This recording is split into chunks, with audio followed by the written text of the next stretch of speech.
Hello civil engineers, I'm Akshay Kamath and I'm your corporate trainer for Reinforced Training Institute for Civil Engineers. I welcome you all to this lecture. तो मेरा lecture number 3 है on the series of on slab. तो इसको हम फिर आगे continue करेंगे। अभी जितना हमें याद है हमने क्या किया था, शॉर्टर स्पैन का बार लगा दिया, फिर हमने डिस्ट्रीब्यूशन बार को लगा दिया, फिर हमने जो शॉर्टर स्पैन पे एक और बार जो लगाना था दो बार के बीच में उसको भी हमने लगा दिया, right. So up to there we remember quickly. इसको एक बार फिर से रिकैप जैसे कर लेंगे। तो जस्ट कॉन्सेंट्रेट हियर। तो ये सारी चीज़ आपको पता है क्योंकि already lecture 1 and lecture 2 already finish this. अगर आपने नहीं देखा होगा सो अ प्लेलिस्ट बना हुआ है, you can go through the first two lectures and then you can come to this lecture, right? Yeah. So once this is done, so next you can see it here. ठीक है। तो जो हमने बार लगाया था ना वहाँ पे, तो इसको सही से आपको बाइंडिंग वायर से बाइंडिंग करना होगा। So that is how this people are doing it here. तो बार को ये लोग पास कर रहे हैं डिस्ट्रीब्यूशन बार को, एंड फिर इसको ना हमें बाइंडिंग वायर से बांधना पड़ेगा। और यहाँ पे ऑलरेडी हमने मार्किंग किया है, ठीक है। जो आपको डिस्ट्रीब्यूशन बार जो भी आपके ड्राइंग में दिया होगा, मान लो 8 mm का 150 पे, तो हमने 150 पे लगा दिया इसको। तो in this way you have to do the arrangement.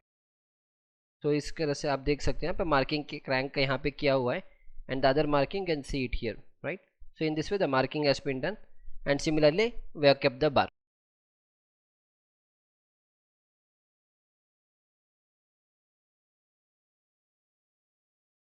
तो फिर आपको क्या करना पड़ेगा, इसमें थोड़ा टाइम लग जाएगा क्योंकि अभी ना आपको पूरा एक बार इसका बाइंडिंग वायर से ना सारे बांधना है आपको, क्योंकि ऑलरेडी आपने एक पैनल का सब कुछ क्लियर किया है, डिस्ट्रीब्यूशन बार भी हो गया है। और आप यहाँ पे अभी बार को देखो, देखो ये बार आपका ऊपर है ना, इस बीम के ऊपर है। देखो ये अल्टरनेट बार, जैसे ये वाला बार ऊपर है, फिर आपका बार नीचे, फिर ऊपर नीचे ऊपर, सेम इधर also, same here as well.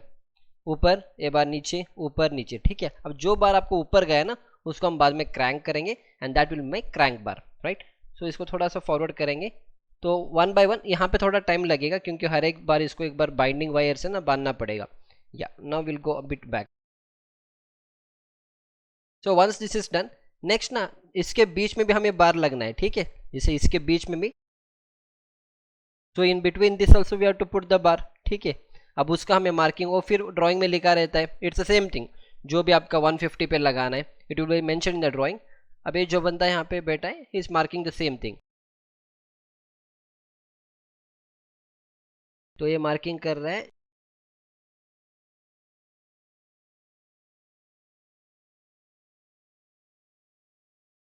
तो इस तरह से इसने मार्किंग किया।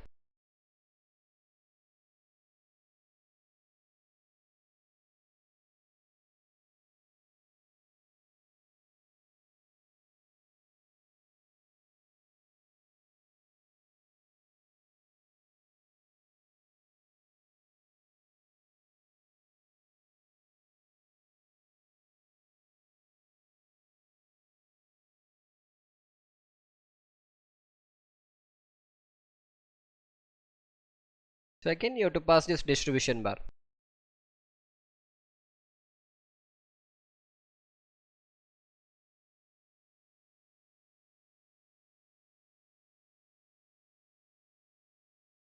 अगेन बीम के अंदर से आपको पास करना पड़ेगा इस तरह से, और बाकी इसको ऊपर में जाएगा, शॉर्टर स्पैन के ऊपर आपका बार आएगा, ठीक है। इसके बीच में आपको पास करना होगा एंड फिर इसका ऊपर यहाँ तक चला जाएगा।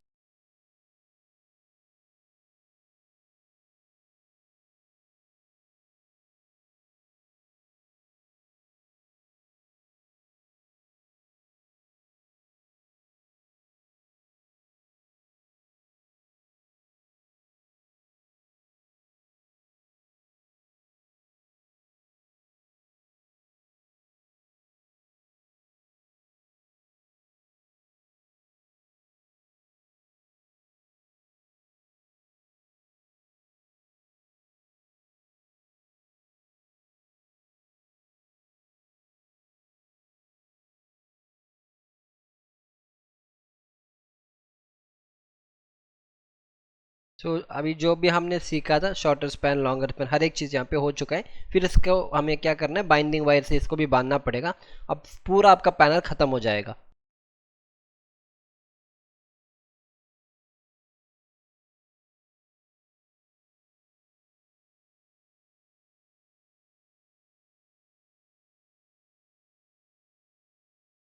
या so you can see it, इसका भी काम खत्म हो चुका है। अब इसके बाद नेक्स्ट हमें क्या करना है, तो नेक्स्ट हम, आप देख पा रहे हो ना यहाँ पे जो बंदा है वो इस बार को क्रैंक कर रहा है, you can see it here. अब आप यहाँ पे समझो, देखो यहाँ पे बंदा ना, इसको this is called as lever, यहाँ पे इसको लीवर बुलाते, और देखो किस तरह से क्रैंक कर रहा है, ठीक है। अब क्रैंक क्यों करने वो मैं आपको समझा दूंगा, just stay with my video for another 5 minutes.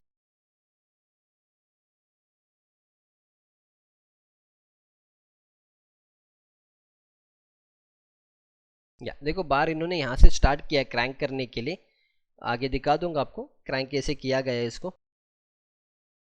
So crank कहाँ से किया, जहाँ पे हमने वो एक कट ऑफ पॉइंट डाला था ना, जहाँ पे क्रैंक बार का हमने मार्किंग किया था, वहां से हमने बार को क्रैंक किया। और कैसे क्रैंक किया, जो अल्टरनेट बार इसको क्रैंक किया, नीचे वाला बार आपका स्ट्रेट जाएगा, फिर इसको हमने क्रैंक किया, जो आपने ऊपर वाला सेकेंड में डाला था ना उस बार, उसको हमने क्रैंक किया है, राइट।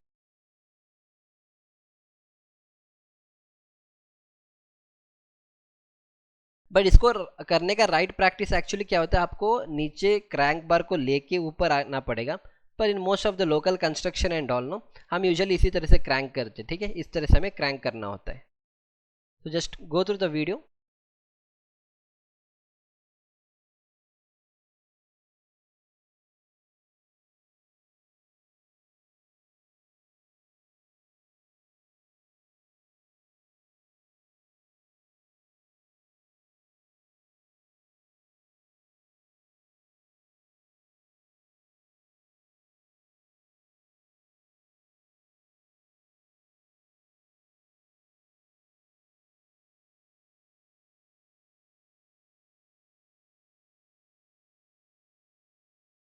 ठीक है, तो एक साइड का हमारा क्रैंक हो गया, तो सारे बार्स को हमने क्रैंक किया है, right. On the other side also we have to do the same thing. Now will go to the other side, और इस साइड से हम स्टार्ट करेंगे कि इसको कैसे हम क्रैंक करेंगे।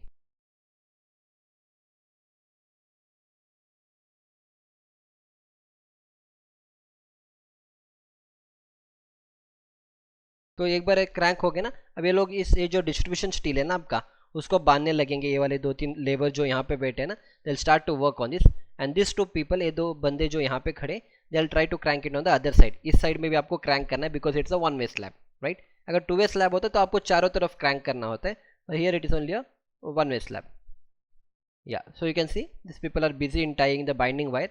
तो इस तरह से एक ऊपर एक नीचे, एक ऊपर एक नीचे हम बांधेंगे बार को।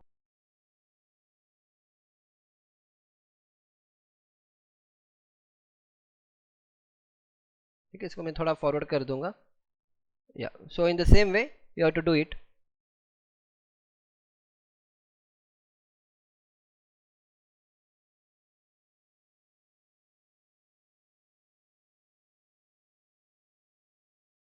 तो अब लास्ट यहाँ पे ये वाला वीडियो देख लेना, फिर इस साइड का हमें क्रैंक करना है, we are going to do that crank as well, right. So now just carefully observe it.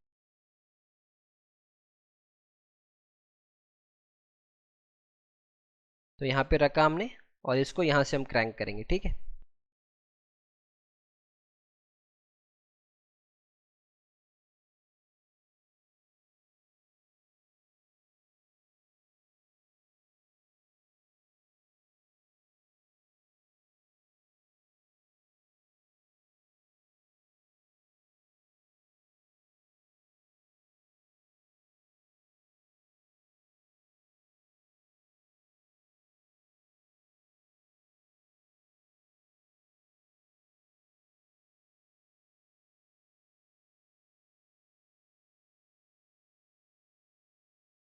तो इस तरह से आपको क्या करना है, क्रैंक करना है, ठीक है।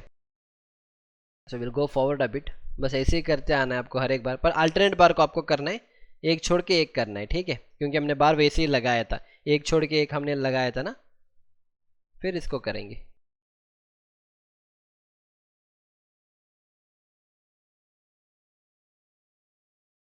फिर इसको करेंगे, जो ऊपर वाला आपको अगर याद है, जो बीम के ऊपर आपने जो बार डाला था ना, उस बस उसको हमें क्रैंक करना है। फिर इसको भी हमने क्रैंक किया, फिर इसको इसको छोड़ेंगे, नीचे जाएगा, फिर ये ऊपर वाले को इसको क्रैंक करेंगे। दोनों साइड इस तरफ में भी आपको करना पड़ेगा, मैं आपको बस एक पैनल का समझा रहा हूँ। फिर इसको क्रैंक करेंगे। सो आई go forward a bit.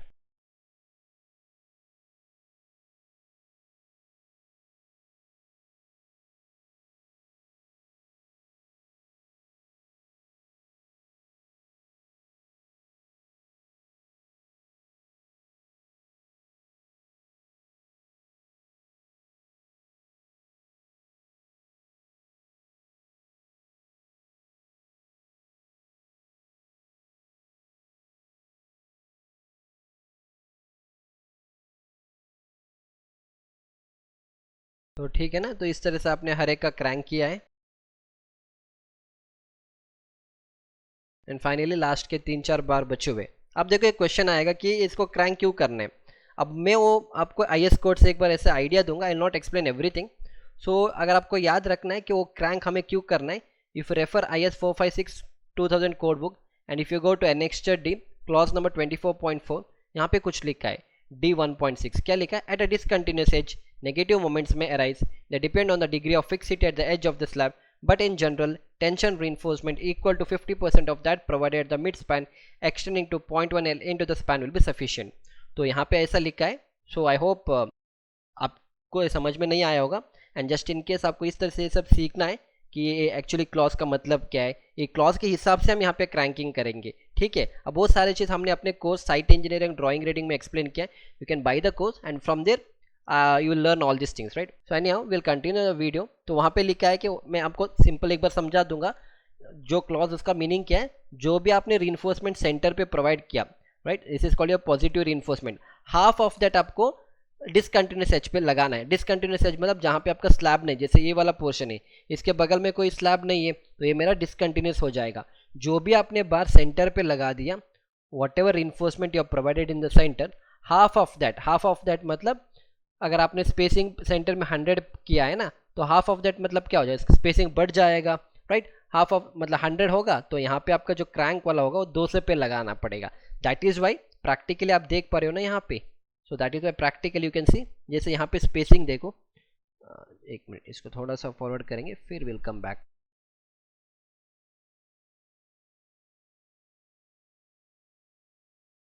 You can see it here.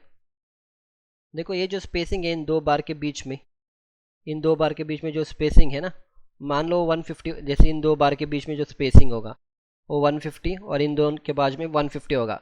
पर अगर आप क्रैंक बार देखोगे, so if you just observe the crank बार,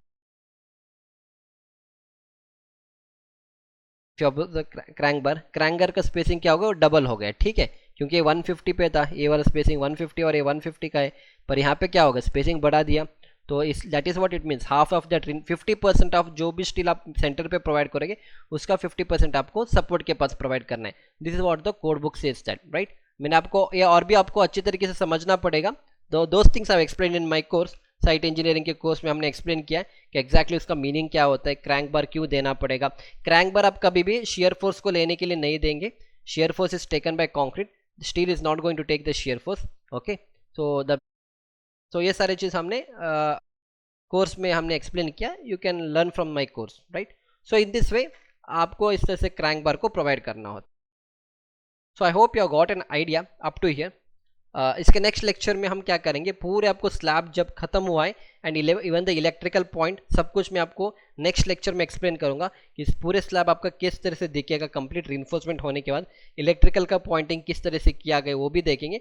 फिर हम इसी स्लैब का कॉन्क्रीटिंग करेंगे कि कितना कैसे कॉन्क्रीटिंग करना होता है, क्या क्या चेकलिस्ट होता है और कितना इसमें सीमेंट बैग लगा होगा इस पूरे स्लैब को कॉन्क्रीटिंग करने के लिए। All those things will try to see in the next lecture. So I hope you have enjoyed the lecture, and just in case if you're interested you can buy the course of site engineering, quantity estimation, building drawing, building, whatever course you're interested in, so that you invest some money so that you get good knowledge and it will help you in future. Please do like and subscribe the channel so that you get such wonderful videos in future. So we'll see you back in the next lecture. Thank you.